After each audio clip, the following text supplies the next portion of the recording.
Hello friends, आपका हमारे channel पर एक बार फिर से हार्दिक स्वागत है। फ्रेंड्स, अब हम करेंगे एक्सरसाइज 1.2 का क्वेश्चन नंबर 3। तो इस क्वेश्चन में हमें दिया हुआ है अभाज्य गुणनखंडन विधि द्वारा निम्नलिखित पूर्णांकों के एलसीएम और एचसीएफ ज्ञात कीजिए। तो हमें इसमें एलसीएम और एचसीएफ ज्ञात करना है, lowest common factor and highest common factor. तो एलसीएम ज्ञात करने के लिए हमें क्या करना होगा, इनके अभाज्य गुणनखंड सबसे पहले निकालने होंगे। जैसे ये फर्स्ट पार्ट दिया हुआ है 12, 15 और 21। तो 12 और 15 और 21 इन तीनों संख्याओं का क्या करेंगे, हम तीनों संख्याओं का हम अभाज्य गुणनखंड निकालेंगे।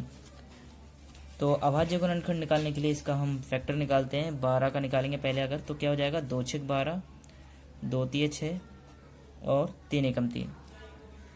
तो 2 2 3। तो यहाँ पे फैक्टर निकल के आए हैं 2 इंटू 2 इंटू 3। इसी तरीके से हम 15 का भी निकाल लेते हैं। जब 15 का निकालेंगे तो ये हो जाएगा 3 पंजे 15 और 5 एकम 5। तो 3 गुणा 5 यहाँ पे हम लिखेंगे 3 गुणा 5। इसी तरीके से 21 का भी निकाल लेते हैं। तो जब 21 का निकालेंगे, सबसे पहले ये 3 से डिवाइड होगा। 3 से डिवाइड करने पे 3 7 21 और 7 एकम 7। तो 3 और 7 यहाँ लिख देंगे हम 3 इंटू 7। तो जब हमें एचसीएफ निकालना हो तो एचसीएफ निकालने के लिए इसमें देखेंगे कि तीनों गुणनखंडों में कौन सी संख्या कॉमन है। सबसे पहले अगर 2 की बात करें तो 2 इसमें आ रहा है, लेकिन इसमें और इसमें नहीं आ रहा, तो इसमें 2 कॉमन नहीं है। तो इसी तरीके से अगर 3 को देखें तो 3 जो है वो इसमें भी कॉमन आ रहा है, इसमें भी कॉमन आ रहा है और इसमें भी कॉमन आ रहा है। तो ये जो संख्या है 3, ये तीनों गुणनखंड में आ रहा है। तो हम यहाँ पे लिख देंगे 3। तो फर्स्ट वाले पार्ट का एचसीएफ जो है वो कितना हो जाएगा, 3। अब हम एलसीएम निकाल लेते हैं। एलसीएम निकालने के लिए सबसे छोटी संख्या से स्टार्ट करते हैं।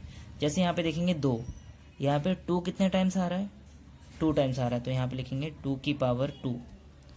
अब यहाँ पे हम लिखेंगे 3। जो तीनों में कॉमन आता हो उसको एक बार लिखा जाता है, ओनली एक बार। तो इसको हम लिख देंगे 3 इंटू, अब लिखेंगे हम 5। तो अब लिखेंगे हम 7। जब इन सारी संख्याओं का हम मल्टीप्लिकेशन कर दें तो ये हमें मिलेगा 2 का स्क्वायर 4, 4 तिये 12, 12 पंजे 60, 60 को 7 से गुणा करेंगे तो आ जाएगा 420। तो इस वाले पार्ट का एलसीएम जो है वो हो जाएगा 420। अब हम करते हैं नेक्स्ट पार्ट। नेक्स्ट पार्ट हमें दिया हुआ है 17, 23 और 29।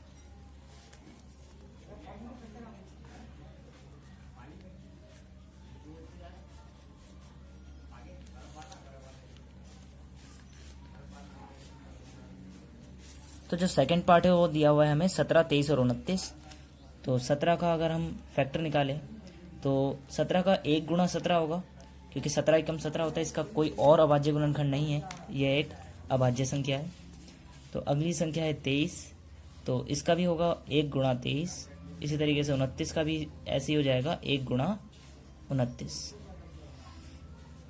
अब इन तीनों संख्याओं में जो कॉमन हो वो क्या है, इन तीनों संख्याओं में हमें देखने को मिल रहा है कि 1 कॉमन है। तो हम यहाँ 1 ले लेंगे कॉमन, एचसीएफ हो जाएगा 1। इसी तरीके से अब एलसीएम भी निकाल लेते हैं। एलसीएम क्या होगा इसका, सबसे पहले हम एलसीएम के लिए क्या करेंगे, 1 तो कॉमन है ही, इसके अलावा हम 17, 23 और 29 को भी ले लेंगे। जब हम तीनों संख्याओं की गुणा कर देंगे तो ये हमें मिल जाएगा 11,339। तो इन संख्याओं को गुणा करने पे आ जाएगा 11,339। अब हम करते हैं थर्ड पार्ट। तो थर्ड पार्ट में हमें दिया हुआ है 8, 9 और 25। तो 8, 9 और 25। सबसे पहले हम अगर 8 का निकालें एलसीएम तो ये होता है 2 गुणा 2 गुणा 2। देखिए अगर 8 का हम निकालेंगे तो ये क्या हो जाएगा, 2 गुणा 2 गुणा 2। कैसे, 2 चौक 8, 2 दूनी 4 और 2 एकम 2। तो 2 जो है वो 3 टाइम्स आ जाएगा। इसी तरीके से अब 9 का निकालेंगे अगर, तो 3 इंटू 3। अब हम निकालेंगे 25 का, तो 25 का क्या हो जाएगा, 5 पंजे 25, तो 5 इंटू 5। अब इन तीनों संख्याओं में जो हाईएस्ट कॉमन फैक्टर हो वो क्या होगा। सबसे पहले देखें 2, तो 2 किसी में भी नहीं आ रहा। अब देखेंगे हम 3, 2 सबसे पहले देखेंगे 2, तो 2 तीनों संख्याओं में कॉमन नहीं है। अब बात करें 3 की, तो 3 सिर्फ इसमें आ रहा है, बाकी दोनों संख्याओं के गुणनखंड में नहीं आ रहा। इसी तरीके से 5 भी नहीं आ रहा।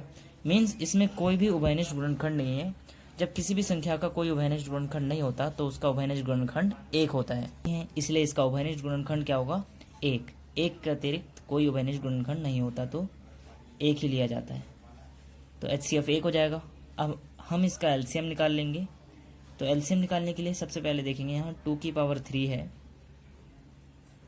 मल्टीप्लाई 3 का स्क्वायर मल्टीप्लाई 5 का स्क्वायर।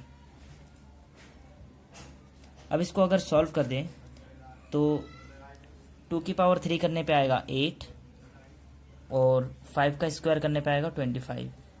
ये कर देंगे 8 हो जाएगा, 3 का स्क्वायर 9, ये हो जाएगा 25। 25 को 8 से गुणा करेंगे, 25 अट्ठे होता है 4, 200, और 200 को 9 से गुणा कर देंगे, ये हो जाएगा 1800। तो इसका इस पार्ट का भी आंसर इस तरीके से आ जाएगा। तो इस तरीके से ये क्वेश्चन कंप्लीट होता है। तो मिलते हैं अब नेक्स्ट वीडियो में अगले पार्ट के साथ। तब तक के लिए जय हिंद, जय भारत।